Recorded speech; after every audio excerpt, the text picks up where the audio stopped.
Hi friends, স্বাগত দেবী তৌসুমিতে। আজকে বুধবারের সকালবেলা আমি জাস্ট এই চা করেছি। চা ছেলে বেরিয়ে যাওয়ার পর চা করে এবার চা খাবো। আজকে অনেক রকম কাজ আছে, আজকে বেরোনো আছে লালটুর সাথে, একটু ব্যাংকে কাজ আছে। আর যেটা প্রবলেম হচ্ছে কালকে গ্যাসের টেবিল পরিষ্কার করা হয়নি, তো আজকে আমি ভেবেছি চা খেয়ে গ্যাসের টেবিল পরিষ্কার করব, কারণ ওই দিদি আসবে। আসলে রাত্রে লুচি তরকারি করবো বলে দুপুরবেলা আর পরিষ্কার করিনি, তো রাত্রে লুচি তরকারি করে নোংরা হয়ে গেছে, ওটা পরিষ্কার করতে হবে। ওই দিদি আসবে, তখন সব ধুয়ে দিয়ে নিয়ে চলে যাবে, পরিষ্কার করে দেবে আর কি। তো চলো চাটা আগে খেয়ে নিই, তারপর পরপর করে দেখাবো কি কি করব। জানি না আজকে ব্রেকফাস্ট লাঞ্চ কি হবে, এখনো কিছু ঠিক হয়নি। বাট সকালবেলা এই বেড়াল বাচ্চাগুলো একটু মাংস খায়, মিনি চিনি এইগুলো একটু মাংস খায়। মাছ অত আমরা মানে গন্ধ লাগে বলে আনি না, কারণ মাছ বেলা হলেই পচে যায় আর ওরা খেতে চায় না, মাছটা পুরো নষ্ট হয়। তো সেই জন্য মাংসই এনে দেয়, মাংসটা আমি ফ্রিজে রেখে দিই থাকে। তো মাংস এনেছিল, ওরা খেয়েছে একটুখানি মাংস, আমাদেরও জন্য মাংস এনেছে। দেখা যাক কি হয়, কি করি না করি সেগুলো তোমাদের সাথে পরে শেয়ার করবো। এখনো কিছু ঠিক করিনি।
ব্যাংকে সকালবেলায় চলে গেছিলাম কাজে, তো কারণ লালটু আমাকে দিয়ে আবার যাবে কাজে, তো সেই জন্য লালটু চলে গেছে। এখন আমি এবার জলখাবার খাবো, জলখাবারও খাওয়া হয়নি আমাদের, তো লালটু খেয়ে চলে গেল, তাড়াহুড়ো করে দিয়ে দিলাম।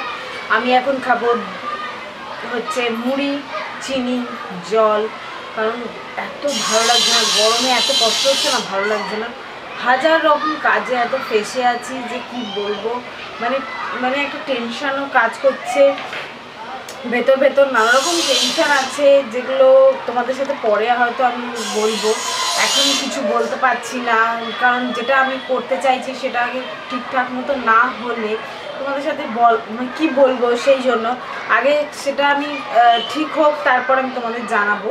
তো তোমাদের সাথে তো সব কিছুই শেয়ার করি, জানাতে তোমাদের ভালোই লাগে। তো যাই হোক, এখন তো আপাতত আমি ব্রেকফাস্ট করি, তারপরে লাঞ্চ বানানোর চেষ্টা করবো মানে লাঞ্চ বানাবো। আর লাঞ্চে আজকে আমার সেরকম কিচ্ছু বানাতে ইচ্ছে করছে না, তো আমি ভাবছি যে উচ্ছে আলু ভাতে আর যে চিকেনটা নিয়ে এসছে ওটাই প্রেশার কুকারে একটু ঝোল টাইপের করে নেবো, কারণ একদমই পাতলা করে ঝোল করবো, একটু কসুরি মেথি নয় দিয়ে দেবো, দেখি নালে কি করি দেখি, এখন বলতে পারছি না। আর খাবারও কোনো ইচ্ছে নেই, গাবমি করছে, এইরকম একটা ব্যাপার। তো দেখা যাক কি হয়, ছেলেটা এখনো আসেনি, ছেলে আসুক তারপর তোমাদের সাথে এ করবো। তো চলো আর ওয়েট না করে রান্নাটা শুরু করে দিই, ড্রেস চেঞ্জ করে। তো এসে আর ইচ্ছে করলো না চিড়ে মুড়ি খেতে, এতক্ষণ ছাড়াচ্ছিলাম রসুন, এই যে রসুন ছাড়ালাম, তো ওই জন্য এখন খেয়ে নিলাম হচ্ছে আমি ঘোল, দই ছিল, টক দই তো ছিল, এই যে ঘোল করলাম। আর ঘোলের মধ্যে একটুখানি দিয়ে দিলাম, এই গরমকাল বলে ঘোল খেতে খুব ভালোই লাগে বলো। আর ঘোলের মধ্যে দিয়ে দিলাম এই পাইনাপেল সিরাপটা, পাইনাপেল সিরাপ আর ম্যাঙ্গো সিরাপ, দুটো সিরাপ আমার কাছে আছে, আর এগুলো বহুদিন চলে, খুব সুন্দর খেতে হয়েছিল। আর এই রেসিপিটা মনে হয় বেঙ্গলি হোম কিচেনে আপলোড করা আছে, দেখে নিও, পাইনাপেল ঘোল। তো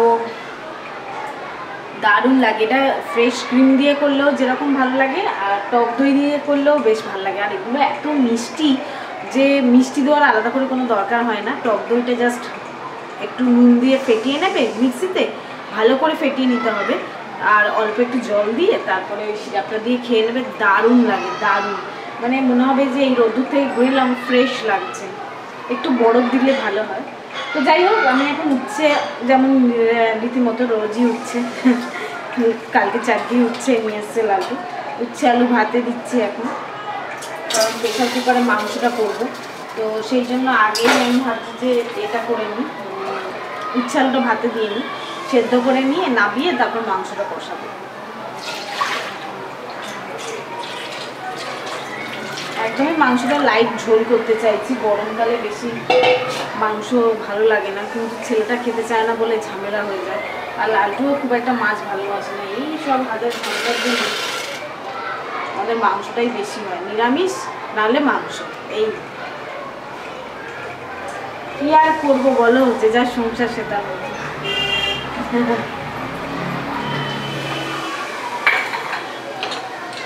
এটা সেদ্ধ হতে হতে ততক্ষণ আমার মাংসের সব কাটা হয়ে যাবে।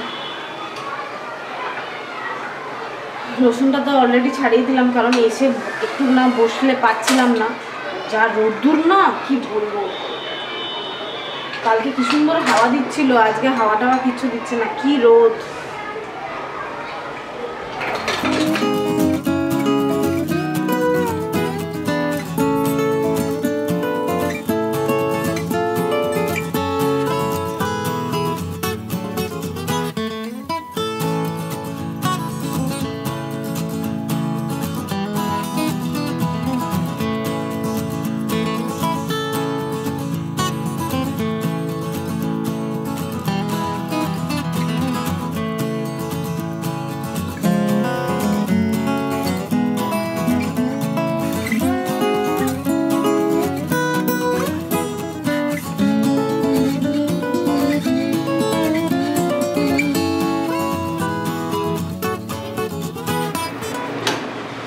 মাংসটা বসিয়ে দিয়েছি, এদিকে আমার ভাতও বসানো হয়েছে। 1 ফুট দিয়ে বসিয়ে রাখি, বসিয়ে রেখে তারপর আমি করি। আর মাংসটাও পেঁয়াজটা ভাজতে বসিয়েছি, আলুটা ভাজা হয়ে গেছে, টুকটুক করে করছি, হয়েই এসছে। প্রায় 1:30 বাজে এখন। আর আজকেও রেসিপি তোলা হলো না কিচ্ছু, ওই জন্য যেদিন মানে পারি বেশি করে রেসিপি তুলে রাখি যাতে সুবিধে হয়। চলো টুকটুক করে দেখাতে থাকি। প্রেশার কুকারে হলে তাড়াতাড়ি হয়ে যাবে সেই জন্য। আর সেদিন এক বন্ধুকে বলেছি প্রেশার কুকারে আমি দেখিয়েছি না ওই চিকেন ডাক বাংলো, তার তো সেই ডাক বাংলো সেদিন রেসিপিটা একজন প্রেশার কুকারে করেছে। বলছে দিদি চিকেন কি মা হয়ে গেছে, এত চিকেন। আসলে চিকেনটা কষিয়ে নেওয়ার পর বেশি সেদ্ধ করলে চলে না, 1 থেকে 2টো হুইসেল দিলেই হয়ে যায়। এবার যার যেরকম প্রেশার কুকার, যার যেরকম আর সে সেরকম দেখে দেবে। একটু বড় পিস হলে 1 থেকে 2টো হুইসেল দেওয়া যায়, কিন্তু যদি ছোট ছোট পিস হয় তখন 1টা হুইসেল দিলেই ঠিক আর কি। তো যাকে করতে থাকি।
রান্না আমার শেষ, সোহামও চলে এসছে। তো আমি আগে চান করে নিই, আজকে আবার শ্যাম্পুও করবো।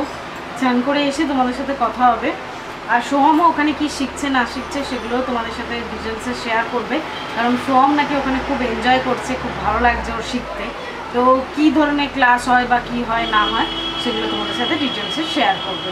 চলো চানটা করে আসি। চলো এবার আমরা লাঞ্চটা করে নিই। লাঞ্চের জন্য যে চিকেন আলু ভাতে তো লাড্ডুর মাখা হয়ে গেছে, তো এবার আমি লাঞ্চটা বেড়ে ফেলি। আর তোমাদের চিকেনটা দেখাই কিরম হয়েছে দেখতে।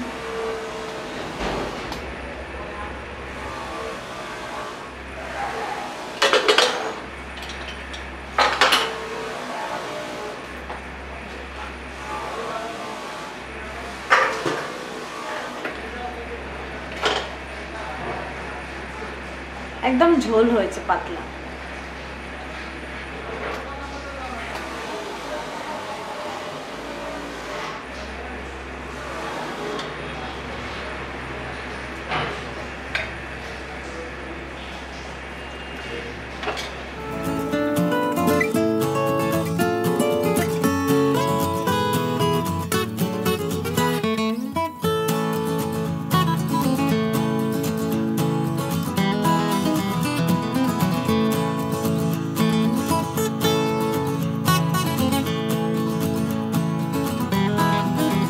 Hi friends, good evening. আমরা তো একটু কাজ করছিলাম, আজকে একদমই শোয়া হয়নি, প্রচুর কাজ রয়েছে বেঙ্গলি হোম কিচেনের জন্য। কালকে একটা রেসিপি রেডি করছি, যেটা খুব পপুলার রেসিপি এবং খুব বড় রেসিপি, যেটা হচ্ছে গোলবাড়ির মাংস। আর গোলবাড়ির মাংসর রেসিপিটা তো অনেকদিন আগেই তুলেছিলাম, আমি বলেইছি নববর্ষ স্পেশাল অনেক ভালো ভালো তোমাদের জন্য বেঙ্গলি হোম কিচেনের রেসিপি আসছে। তো সেই সব রেসিপিগুলোই আমি আর সোহম মিলে রেডি করছিলাম, কারণ ও লেখালেখিটা করে তোমরা জানোই। আর এছাড়াও অনেক রকম কাজ থাকে ইউটিউবের, সেগুলো ওকে দিয়ে করাতে হয়। তো যাই হোক, ওকে নিয়ে বসেছি আজকে, কারণ হচ্ছে ও বলুক ওর ক্লাস সম্পর্কে। স্পোকেন ইংলিশ ক্লাস হয়তো অনেকেই জানো না কীরকম কি হয়, বা জানলে হয়তো ভর্তি হতে পারবে। আর তোমরা হ্যাঁ জানলে হয়তো ভর্তি হতে পারবে, বা ওর এক্সপিরিয়েন্স তোমাদের সাথে শেয়ার করছে এটাও ভাবতে পারো। এই নয় যে তোমরা জানো না বলে ও জানাচ্ছে, এটা ভেবো না। জাস্ট ক্যাজুয়ালি ওর এক্সপিরিয়েন্স ও তোমাদের সাথে শেয়ার করছে। আর আরেকটা জিনিস আমি বলছি, আমার তোমাদের কমেন্ট পড়ে খুব ভালো লাগছে যে তোমরা চিনি সম্পর্কে এত মানে বলেছো, যে ডাক্তার দেখানোর জন্য চিনি পড়ে গেছে কালকে বারান্দা থেকে, সেইটা তোমাদের দেখেছি। তো তোমরা বলেছো, তো আমি তোমাদের সবাইকে জানাচ্ছি চিনি একদম ভালো আছে, চিনি একদম ঠিকঠাক আছে, নাচানাচি করছে, ঘোরাঘুরি করছে। আর ওদের গায়ে হাত দিয়ে আমি সবসময় হাত ধুয়ে কাজ করি, চিন্তা করো না। আর ওরা তো অত ছোট থেকে এখন এত বড় হয়ে গেছে, আমরা ঠিকই আছি, ভালোই আছি, কোনো অসুবিধা নেই। ওরা বাড়িতেই থাকে, বাড়ির বাইরে একদমই যায় না। মিনি যায় বাড়ির বাইরে, বাট বাচ্চাগুলো একদমই বাইরে যায় না। আর একটা কথা, চলো সোহম তাহলে বলতে থাকুক। আজকে তো রাত্রিরে আমাদের একটুখানি মাংসর ঝোল আর ইয়ে আছে, আমি অল্প করে মাংস করেছিলাম, তোমরা দেখলেই তো। সেই জন্য লালটু বললো যে ছেড়ে দাও, আমি একটু চানা মশলা কিনে নিয়ে আসছি আর রুটি, চানা মশলার রুটি। তো ভালোই হলো, আমার রান্না করতে হলো না। মাঝে মাঝে এরকম রান্নায় ছুটি পেলে বেশ ভালোই লাগে, বলো তোমাদের? আমারও ভালো লাগে। আসলে রান্নায় ছুটি পেয়ে তো অনেক রকম কাজ করতে হয় না, রান্নায় ছুটি পেয়ে এমনি এমনি তো শুধু হয় না, অন্য কাজে তখন অন্যদিকে মন দিতে হয়। আর একটা তোমাদের কথা বলছি, যে আমি এই শুক্রবার কেকের একটা ক্লাস রাখছি, কারণ আমার অনেক বন্ধুরা শিখতে চাইছে। তো কেকের ক্লাসের জন্য যদি কেউ কেক শিখতে চাও, মানে বার্থডে কেক শিখতে চাও, তাহলে অবশ্যই আমার সাথে কন্ট্যাক্ট করতে পারো। কমেন্টস বক্সেও লিখতে পারো, ফেসবুকেও লিখতে পারো, পেজেও জানাতে পারো, বা ইনস্টাগ্রামেও জানাতে পারো। তো চলো এখন আমি সোহমকে দিচ্ছি, সোহম বলুক সোহমের এক্সপিরিয়েন্স।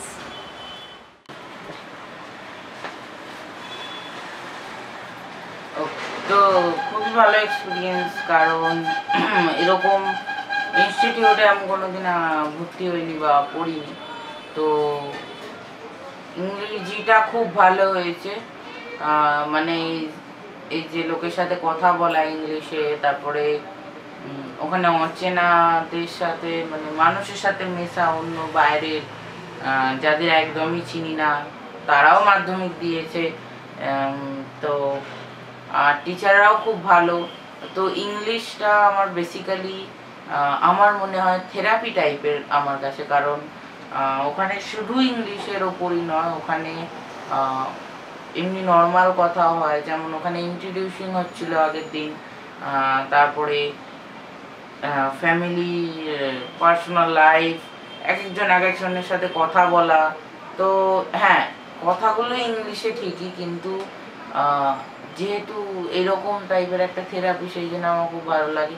আর কম্পিউটারটাও আমার খুব ভালো লেগেছিলো, কারণ অনেক শর্ট কি আমি জানতাম না। এই সবে 3টে ক্লাস হয়েছে, একটা কম্পিউটার আর 2টো ইংলিশ।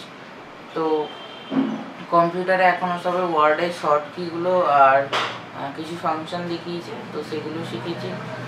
খুব ভালো লাগলো, কারণ এরকম আগে আমি কোনোদিন করিনি। আর কপাল করে আমি একটা বন্ধু পেয়ে গেছিলাম আমার পুরনো, তো মানে যার সাথে আমি ক্লাস 10টা পড়েছি। তো ওটা একটা ভালো হয়েছে, এখন ওর সাথেই বসি। কিন্তু প্রচুর বন্ধু বানিয়েছি, বিশেষ করে আজকের ক্লাসটায়, কারণ আজকে এমন একটা টাস্ক ছিল, তোমায় কথা বলতে হবে সবার সাথে, তো সেই জন্য আজকের দিনটা খুব ভালো ছিল। তো এবার আমি রাত্রে ডিনার গরম করতে এসেছি, আমাদের সব কাজ হয়েছে। এবার অবশ্যই জানিও আমার এই ব্লগটা তোমাদের কেমন লাগলো। অতি সিম্পল একটা ব্লগ করেছি, সেরকম কিছুই আজকে দেখাতে পারিনি। আর যদি ভালো লাগে লাইক করো, শেয়ার করো, কমেন্ট করো। এভরিডে চেষ্টা করবো ছোটো ছোটো এরকম ব্লগ করার, কারণ সবাই চায় আমার রেগুলার ব্লগ দেখতে। অনেকে আমাকে মেসেজ করে, তো খুব খারাপ লাগে তখন, এক একদিন বাদ চলে যায়। তো যাকে সবাই ভালো থাকবেন, সুস্থ থাকবেন, অবশ্যই জানাবেন আমার এই ব্লগটা কেমন লাগলো। ভালো লাগলে লাইক শেয়ার তো করবেন। Tata, bye bye, good night. দেখছো ডুডু আবার ক্যামেরায় নাড়িয়ে দিচ্ছে। চিনি একদম ফিট, সুস্থ আছে, এই যে নিচে বসে আছে, পুপু পুপু করছে।